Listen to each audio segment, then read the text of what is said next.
I want to go back to this letter that Senator Kennedy was asking you about it. You signed this letter March 19th of 2020. That was 3 years ago. You did not disclose this letter to the committee. Why did you not disclose it to the committee? So, Senator, I have no memory of signing that letter. It sounds like it was right at the start of the pandemic. So I apologize. I made every effort to try to find anything that was responsive. So I guess if you have no memory, you didn't consider it that big a deal, I'm assuming? Senator, I'm just not sure. It's not something I remember signing. I don't doubt that, all right, that you well, have I want it to there. talk about this letter because it's an extraordinary letter. This is not, I know the chairman and Senator Booker were trying to rehabilitate you by saying, well, lots of people did humanitarian release for some people incarcerated. That's true. But this letter is not within the bounds of the mainstream. This letter is actually quite extreme. This letter begins with the undersigned organizations and individuals call on Governor Lamont to act immediately to protect the lives of incarcerated people in our state. 3 urgent steps are needed: the immediate release of as many people in custody as possible, 2, a moratorium on new admissions into jails and prisons. Do you think a moratorium on new admissions into jails and prisons, is that a policy you support? So, Senator, again, I don't have the letter in front of me to understand the context, but I know there were efforts to reduce new admissions, but there are obviously some people who would present a public safety risk. But your letter didn't say that, and I want to read from this letter because it is an astonishing letter.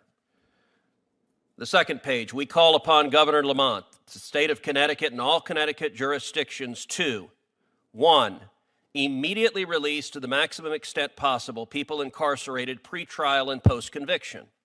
We recognize that jails and prisons are not safe and do not promote well-being for anyone. The global COVID-19 pandemic is throwing into sharp relief the untenable size of our penal system and the need for sustained action to shrink its scale, size, and scope. This next sentence is underlined. We outline below a few considerations to initiate state action and emphasize they do not preclude the release of groups not explicitly discussed in this letter. Do you think it was a good idea to, as this letter says, quote, immediately release to the maximum extent possible people incarcerated pre-trial and post-conviction? So, Senator, I'd want to understand the context around extent possible. It's a letter you signed, so you know the context. So again, Senator, I don't have it in front of me, and I didn't have a memory of the specifics.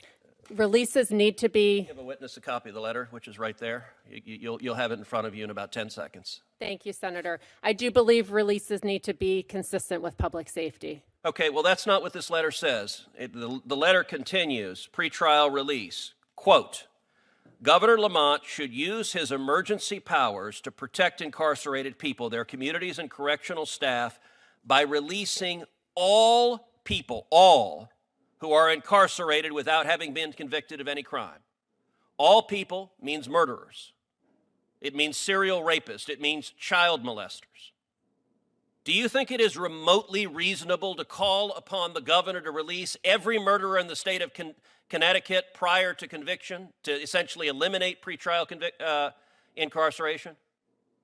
So I think, Senator, that releases should be consistent with public safety. But that's not what you said. The letter doesn't say that. Were I so fortunate to be confirmed as a judge, I would strictly follow the Bail Reform Act, which includes preventative detention. But that's not remotely this letter. All right, the next page. You also call on the governor to do this, and this is a quote, declare a moratorium on incarceration. Governor Lamont should issue an executive order to direct the state attorney's offices and law enforcement entities, including town and city police departments, and any federal law enforcement entity operating within the state to immediately cease adding to the incarcerated population, given the high risk posed by population increase, both to those already incarcerated and to those entering correctional facilities. Public officials with authority to set bail, including judges, and you're nominated to be a judge, bail staff and police officers should maximize release on personal recognizance. Do you think it is a good idea to declare a moratorium on incarceration and to say in Connecticut, we are no longer arresting anybody? Because that's what your letter says. So Senator, as I heard it, it was urging a sort of to the extent possible. And I guess, you know, my view at that time with the pandemic is, and I know that the process... It doesn't say to the extent possible. It says all. And let me ask you, you're a law professor. You signed a letter asking the governor of the state of Connecticut to issue an executive order ordering federal law enforcement to cease adding to the incarcerated population in the state. Is there any plausible constitutional justification for a governor ordering the feds, you are no longer allowed to incarcerate anyone in our state? I would assume, Senator, that was a reference to using state facilities. Doesn't say that. So again, Senator, I think that this appears to be a letter that was So lots of people signed something kooky, but lots of people haven't been nominated to be a judge. The last thing you say is you call on Connecticut to release illegal aliens and not refer them to ICE, to release them all. Is that a policy you support, releasing every illegal alien as well, in addition to releasing murderers and rapists and child molesters? The letter, it sounds like, was at the start of the pandemic and was looking at potential solutions that the systemic type COVID within the jails that was threatening the people incarcerated as well as staff. I will say, were I so fortunate to be confirmed, I would treat very seriously the laws, the statutes that Congress has written that govern binding Supreme Court for the Second Circuit. 3 years ago, you did not. Senator Welch. Thank you. I'll be brief. I know time is short. Just a couple of things. I'm delighted to have another public defender be announced.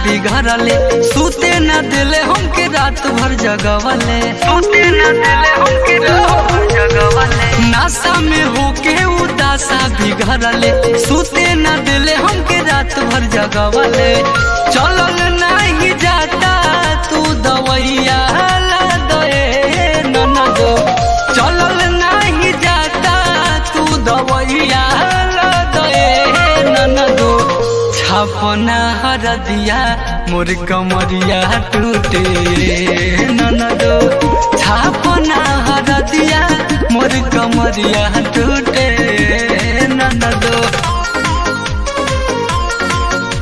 कमरिया टूटे ननदो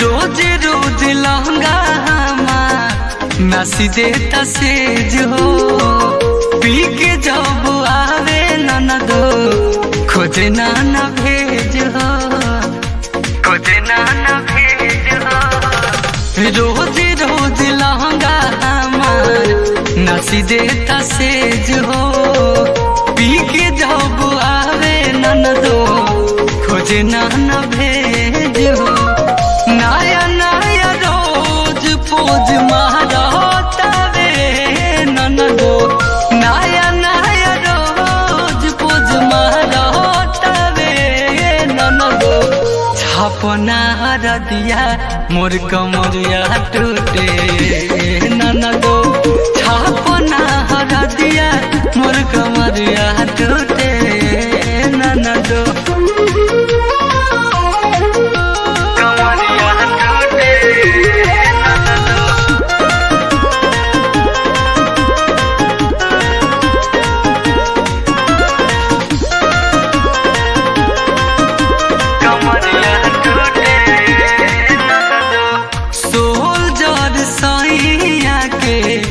बिगड़ल अदातिया दिल जगाई रोही रतिया आधी आधी Ratia soldier सहिया के बिगड़ल अदतिया देले जगाई रोही आधी आधी रतिया बर कब खीस कब हंसी छूटे ननदो बर कब खीस कब हंसी छूटे ननदो छापना हरदिया मोर कमरिया टूटे ननदो छापना हरदिया मोर कमरिया